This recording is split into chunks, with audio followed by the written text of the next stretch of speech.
Are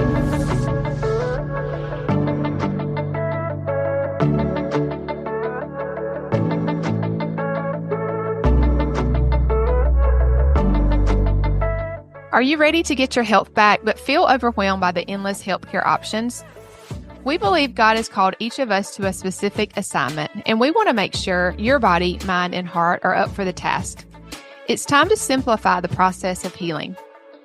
At Cornerstone Integrative Healing, we offer simple, effective, easy ways to prioritize your health and gain understanding.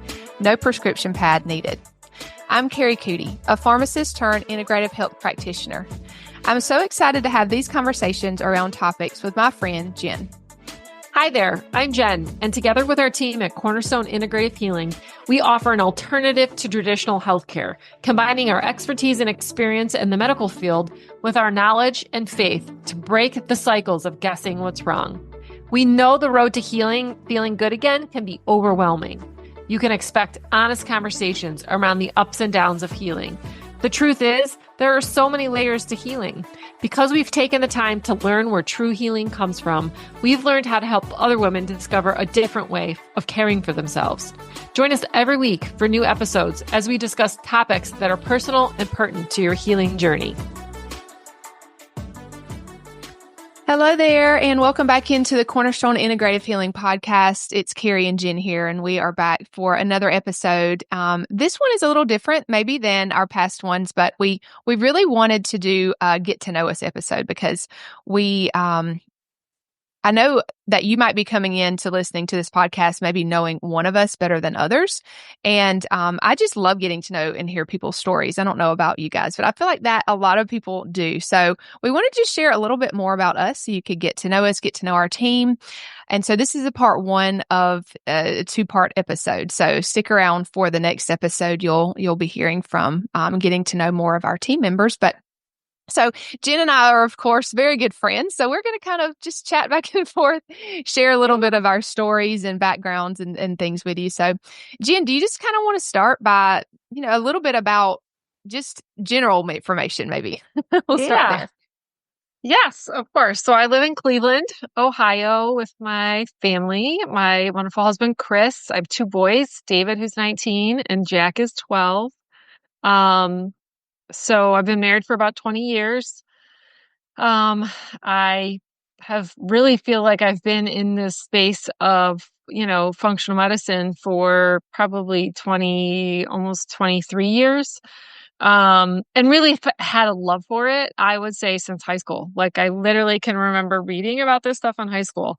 My dad was taking supplements in the 70s when no one really sort of knew about supplementation yet, or before it was trendy. And my dad was super into diet, and he knew that when he drank pop and ate French fries, he was a D1 college athlete and played football, and knew that when he ate those things that he didn't perform as well. And so, I just grew up on really good food. I grew up, living with my grandparents who were Italian, and we had a garden, and my grandmother cooked from scratch. And I was just I feel like almost born into this, health space, of just eating well, being aware of diet. But I think too, I grew up in a spiritual family, and,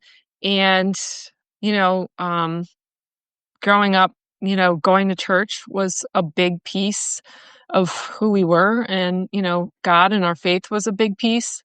And so I even had an inkling. I didn't understand it like I do now, but I feel like when I was growing up, especially in high school, when I started looking into just Chinese medicine and other things, that I started to get the inkling that this was more than just physical, that there was emotional things, there were spiritual implications. And so, but I had no idea how that all was interwoven. So I feel like really the pivotal moment, for me was, just having a profound health journey myself. Having Lyme was something that just got me even deeper. So anyway, that's just a little bit about my beginnings. What about you, Kari? How did you get into all this? It was funny because when you were talking about all those things, I'm like, gosh, I have a lot of similarities as far as upbringing, but we grew up in very different cultures. So I'm from the South, And of course, I grew up with my grandma also cooked from scratch, and she had a garden and canned things, and we were out there shelling corn and making cream corn and shelling peas and all that. So I definitely grew up with that, and my mom cooked most of our meals. I just don't ever remember going out to eat very much. My dad I do remember him always being into health. He played a lot of tennis. He lifted weights all the time. He took supplements, probably back, in the 80s, Right. 90s when they really weren't as popular for sure as they are now. So it's funny how there's a lot of similarities there. I didn't necessarily grow up in the church. I actually went a lot with my cousins. My family didn't go to church, my immediate family, but praise the Lord, friends would take me. And so that's kind of how I sort of got, my faith roots, I guess you could say. But a really pivotal moment in my health journey was after I was married for a few years. We wanted to start a family, and that didn't happen very quickly. So that kind of sent me down a whole rabbit hole pathway of why can't I get pregnant? It was very frustrating, very trying time, but my faith grew a lot. My knowledge grew a lot. And of course, my background is in pharmacy, and I really got into that profession because I wanted to serve people. And I felt like I kept hitting roadblocks. And when the sort of the coin was flipped, right? I needed help with my health, and I didn't like the options they were giving me. And so it really just sent me down a whole other pathway that I really have just gone deeper and deeper with to this day.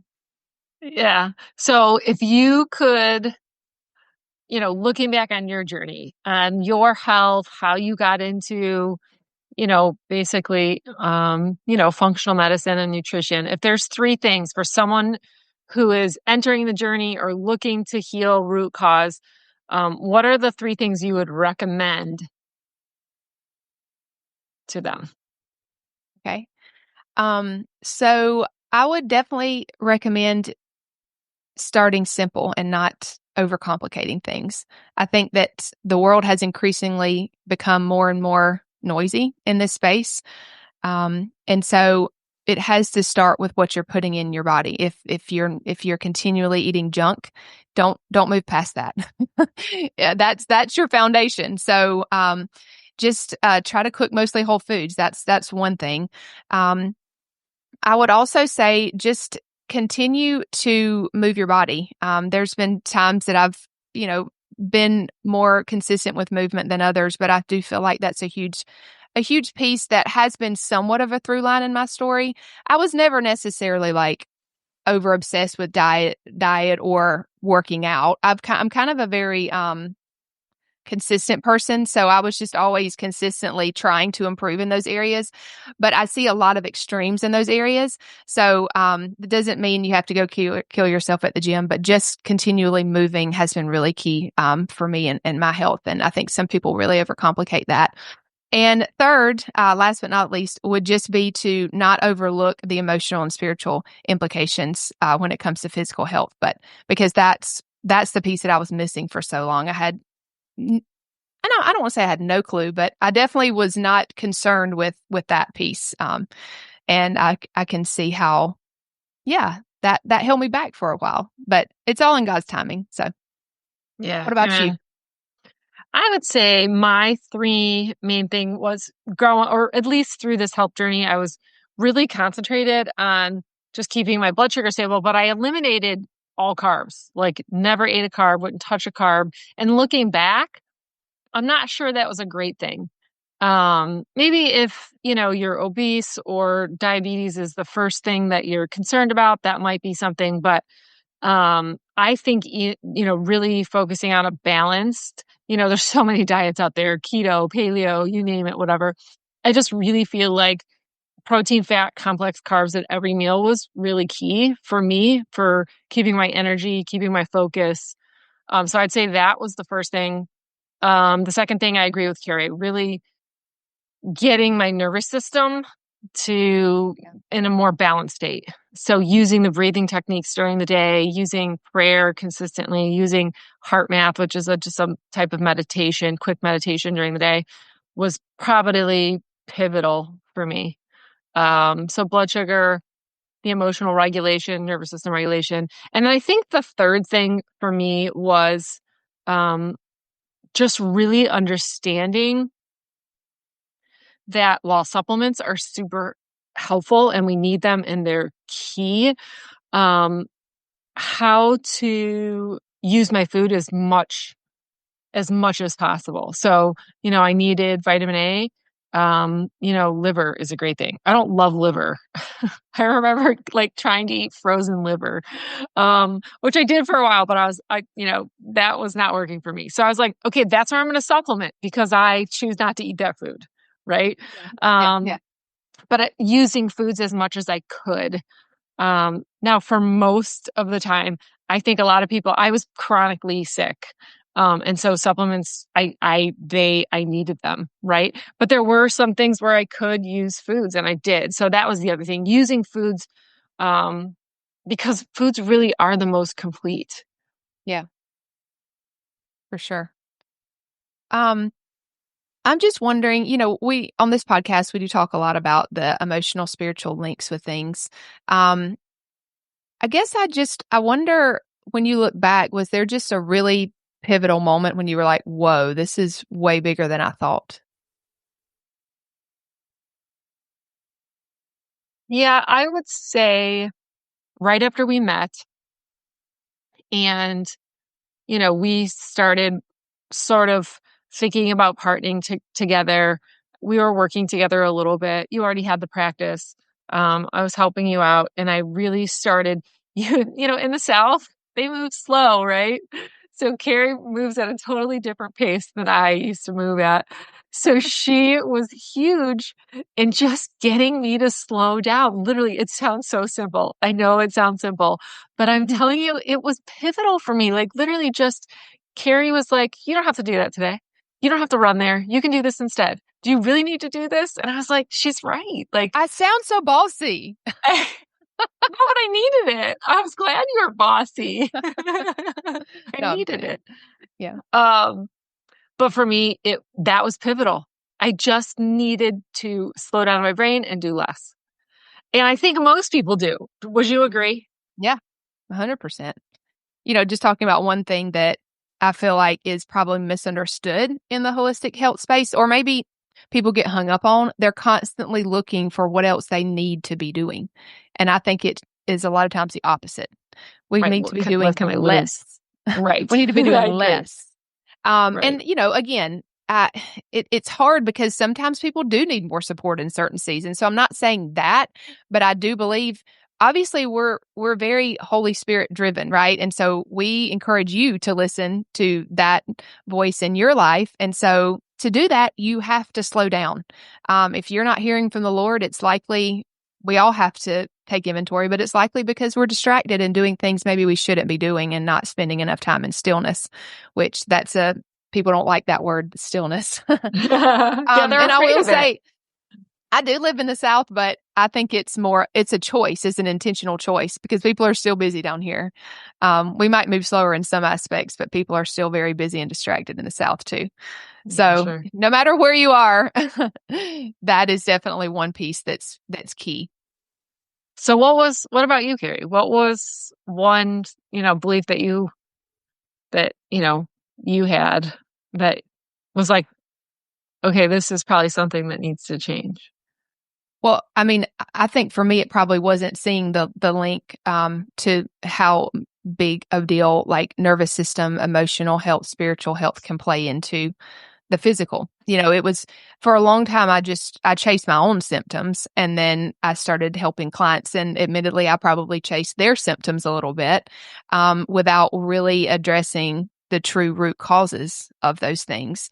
Because it's a lot of times it's easier to give diet changes or supplements and to implement those things than really dig deep and sit in some hard things. And some people aren't ready for that too. I totally understand that. But Yeah, I was just going to say that. Like, I think yeah, sometimes doing the physical stuff first is you have to because they're not physically strong enough or ready to dig deep. yeah. They don't have the wherewithal. They don't And I have, totally get that. But you're going to hit yeah, a roadblock if you only address physical for for sure. years and years and years. And that's where I was. And that's where I see a lot of other people. Not everybody, but that's definitely a big piece for me that that was an aha moment, I guess. So changing gears just a little bit. Yeah. This is something else that I love about Kari. Do you want to talk about what your ideal way to start your day? Why are you laughing? I think this is the best part of you. No. I mean, I love a good slow morning. Anybody that knows me probably knows that about me. So my ideal morning is definitely no alarm clock. Getting up with the sun typically, going out, maybe having some quiet time inside, but definitely going outside and eating my breakfast and, getting that good morning sun. Typically on like an ideal day with nothing to do, I like to do a few creative things. If I'm feeling like it for work, but then definitely I like to get a workout in or do some kind of moving in and then just do something fun with my family or something that's, just carefree. I don't like to have a lot of plans, I guess. I like for the day to just kind of take shape, but definitely that stillness piece and just I love to take a long walk with the Lord. That's one of my favorite things to do. No music, no podcast, just nature, sunshine. Yeah, it's good. What about you? Yes, same thing. I love my slow mornings. Yes, please. Those are really, I protect those now. Yeah. Same thing. Tried, obviously on school days, I do have an alarm and have to get Jack off to Right. school. Yeah, same. But after he's off to school, it's, prayer time, as long as really I have time for. Sometimes it's 20 minutes, sometimes it's 45 minutes. Eat breakfast and then try to move, go for a walk. Whether it's inside or outside, it's hard to go outside here in Cleveland in the winter. Yeah. And then start my day, whether that's work or, pleasure if it's the weekend. But definitely those slower mornings, for my mindset, for my physical health has really made a big difference for me. Yeah, it has for sure. I mean, it's just a world of difference how you start your day. I think some of these things are just kind of like they seem routine, but like, are you actually making time for those things? And sometimes that Right. means getting up a little earlier. But I'm in bed like right after my kids. I'm like putting them to bed Yep. so I can go to bed. So Right. I think that it starts with going to bed at a decent hour, getting hopefully this 7 to 8. Or that would be great, 9 hours, Right. and then waking up, with enough time to have a slower morning. So it's choices, right? Yeah, and if you can't, that's okay too. Like, I understand some of us have jobs, they have to be there at, maybe very early and they can't do that. Maybe your choice is a slow afternoon, right? You come Right. home, Yeah. by 3 or 4, and that's your slow time. It's just, I think, building time into your day to be super intentional, with self-care, with body awareness, with what do you need in that moment. And it can be a short amount of time. It can be at lunch and you have 20 minutes or a half hour. And you're just super intentional with where you are. I think a lot of times throughout what happens is we start our day and then we forget about what we need. Yeah. And not selfishly, but like, what do we need to function well, right? Emotionally, physically, spiritually, what do we need to function well? And it's giving yourself that time, whether it's 15 minutes or 45 minutes. Yeah.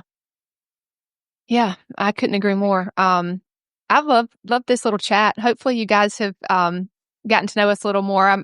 We're also going to link some past episodes that we've done that shared a little bit more about our story in case you're maybe new here.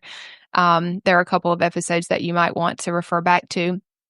But I did just want to say, as you're getting to know our team, it's growing, definitely. We're so thankful for that. And I think one of the biggest gifts that the Lord has given me with Cornerstone is Jenn as a friend and as just a companion to do this with. What a gift that is to just have someone to do life with and to do work with. So, I would encourage you if you feel like I was definitely a very independent person. So I guess if you would have asked me maybe, I don't know, a couple of years ago, I would have been like, that sounds nice, but I got this. What an idiot. Anyway, but now I'm like, no, like we all need that. And so if you're the type of person that is probably more independent, like I don't think you realize how much we need community. Um, really close community, but also just, general community in person, virtually, like it's really life-giving. So I just wanted to mention that. That's really important to us as a team that we stay connected and really support each other, in our day-to-day life and and just pray for each other. So, yes. And that translates to the same for our clients. We really are. I think what sets us apart, there's so many people in this space, right? There's so many people in this space. But I think what really sets us apart is one is we really care about the whole person, not just the physical. Yeah. So, and we are dedicated to creating that community, right? For people, not just a provider, right? Not just a practitioner that listens and provides guidance, which we do, but we really want to provide you with a space, a community, where you have people to ask questions, where you have people to just get ideas from, or just to celebrate your wins, or maybe help you in your struggles. So, we really just want to be there for you as a community as well as providers. So, yeah. Anyway, thanks for listening. We're just so glad that you tuned in. We hope this gave you just a little bit more insight into who Kari and I are as people and as we build Cornerstone. Next episode, tune in Marina and Hannah, and a little bit more about who they are and what they do within Cornerstone. So thanks for joining us. If this episode has served you in any way, drop a review wherever you listen to podcasts. We'd love it if you'd share any aha moments or takeaways on Instagram and tag us at Cornerstone Integrative Healing. And if you haven't already hit the subscribe button, please do so. We want to continue to walk this journey with you. Until next time, friends, know that we are praying for you.